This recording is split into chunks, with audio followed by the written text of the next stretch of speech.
Hello, creative friend. Today we're embarking on an artistic adventure together, where I will show you a step by step how to draw this vibrant and charming bag using the Procreate. Whether you're a beginner eager to learn or an experienced artist looking to add new techniques, this tutorial is crafted just for you. As we progress from a sketch to polished piece, you will discover tips and tricks. Don't forget to hit the like button, and if you're interested in more tutorials, please consider subscribing to my channel and turning on the notification bell so you won't miss any future videos.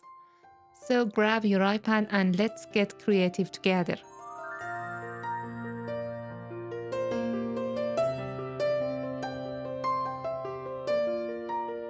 I'm going to start from the bottom of the bag. The bag should have a slightly curved perspective.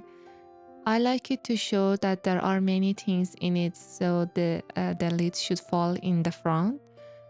It should be taller, so going to fix it with freeform from the transform tool. Okay, I like that the bag has a handle, so drawing it like that works. The lid should have some kind of lock, so I'm going to put something like a leather strip in the middle that will have something like metal on it, and two more strips on the side that both have buckles, similar to old bags. It has a very nostalgic feeling. You don't need to draw a second strip again, just use freehand from the selection tool to select and copy it by hitting the copy paste button below it. Then use the transform tool to move it to the other side.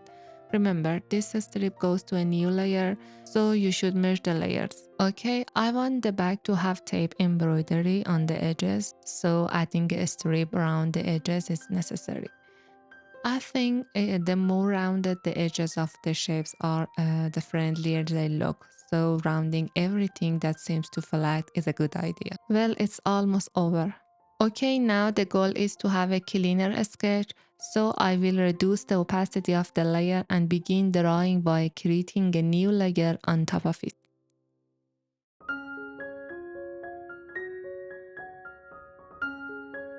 Now adding more details, I like adding lines on the middle leather strip that shows a stitching. Also on the lid of the bag, lines are sewn in the shape of rhombus. On the body of the bag, adding lines and shape that show the texture of the leather, wanting the edges of the bag, locks and handle to have more lines.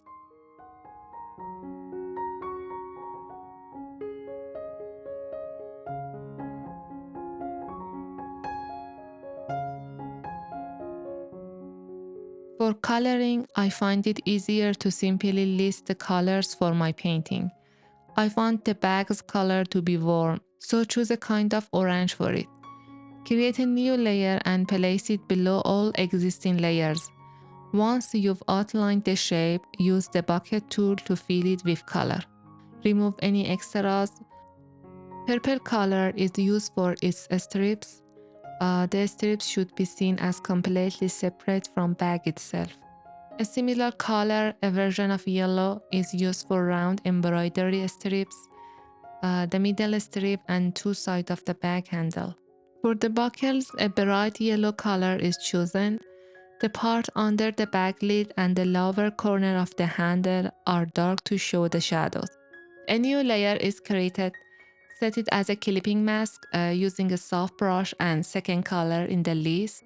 The bottom and front of the left bag under the strips and the lid of the bag below are all detailed.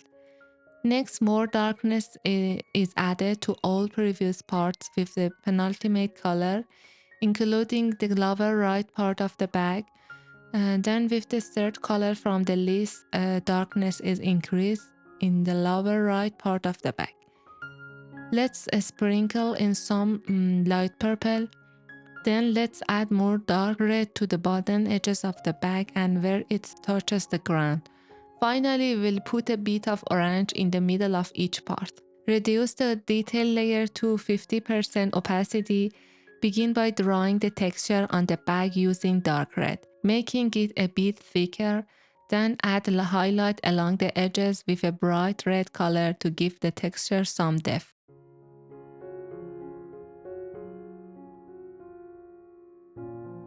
Repeat the process for lines on the back. Finally, lower the opacity of the layer to 25%.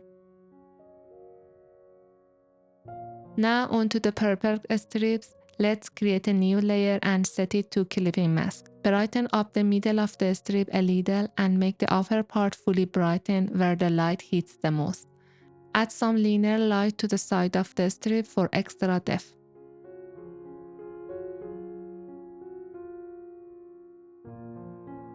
Next, we will need to add shadows under the buckles. Dark purple will work nicely for this. Also add a touch of shadow just above the buckles and on the highest part of the strips where they are close to the handle.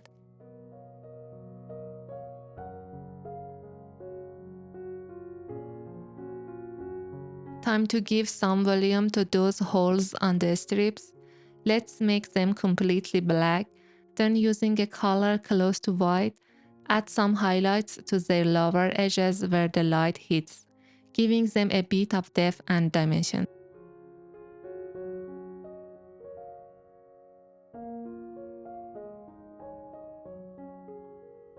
Place the new layer on the clipping mask. Certain parts of strips should remain unexposed to light, so I make them dark orange.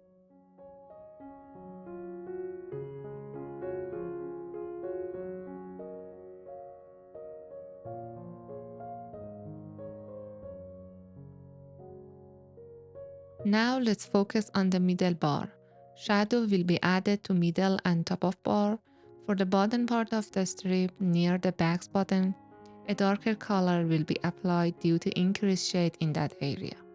To emphasize volume, I'm going to darken the side edge of the strip.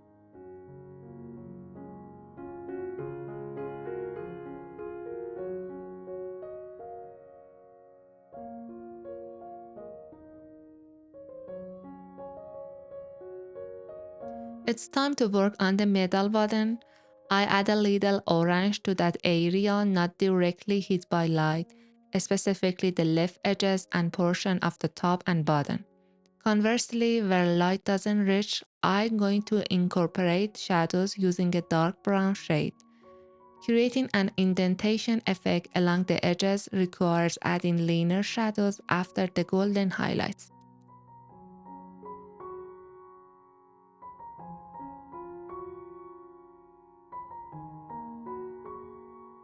As for the middle button, I will start by giving it a dark purple hue.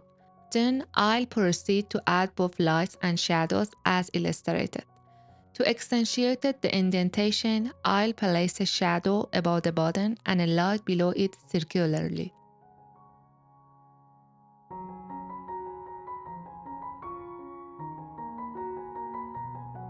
To enhance the visibility of stitching on the back, I'm going to begin by drawing a smooth line on one side using a dark color. Then I'm going to transform these smooth lines into stitches. Wherever the light shines, I'm going to incorporate the yellow hue to indicate illumination. The same process applies to the rhombus stitches.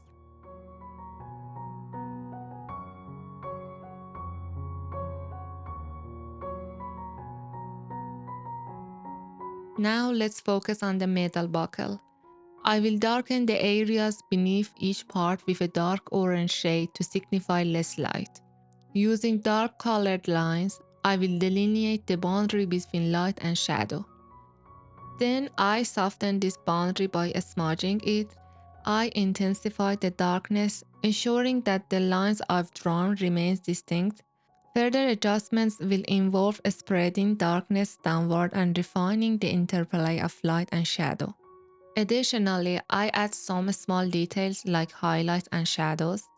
I duplicate its layer and position it onto the other buckle for consistency. Moving on to the rhombuses on the lid of the bag, I make them more prominent by incorporating a light color to represent illumination.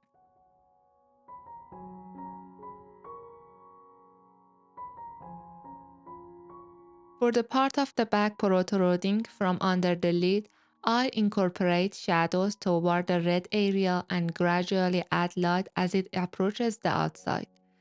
I'll emphasize this transition by adding a very bright light at the edges and increasing darkness where the objects collide. Moving to the back handle, I darken both sides and add a line along the front edge, dividing it into two parts. The portion closer to the surface of the handle, where the light is more subdued, will be treated differently. I enhance opacity around it and blur the brush lines for a smoother effect.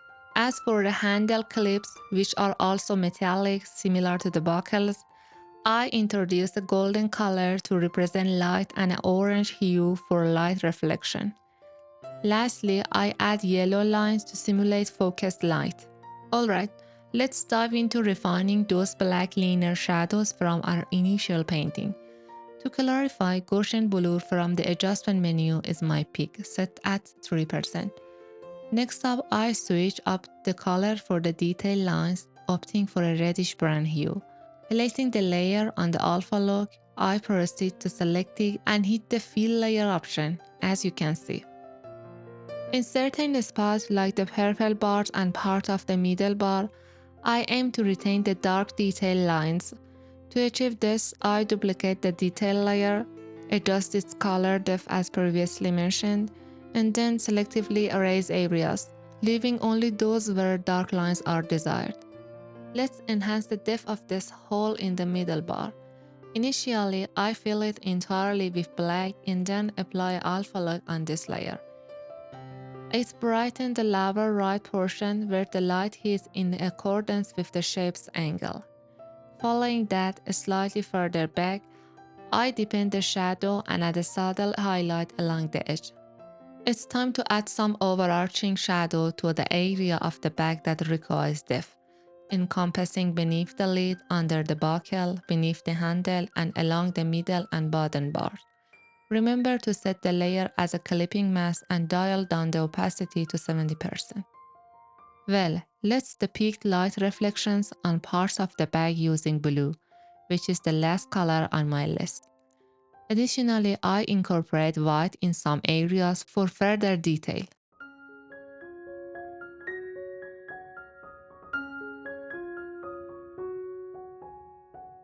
I'm nearly done, just a bit more detailing to go. This involves adding shadows, subtle highlight, and enhancing the texture of bag's body. I also adjust the angle of bag handle, adding color and shading as needed, as you can see.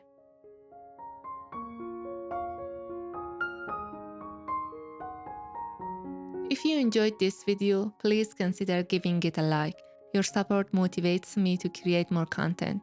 Don't forget to subscribe, and if you have any questions, feel free to ask in comments. Until next time, happy painting!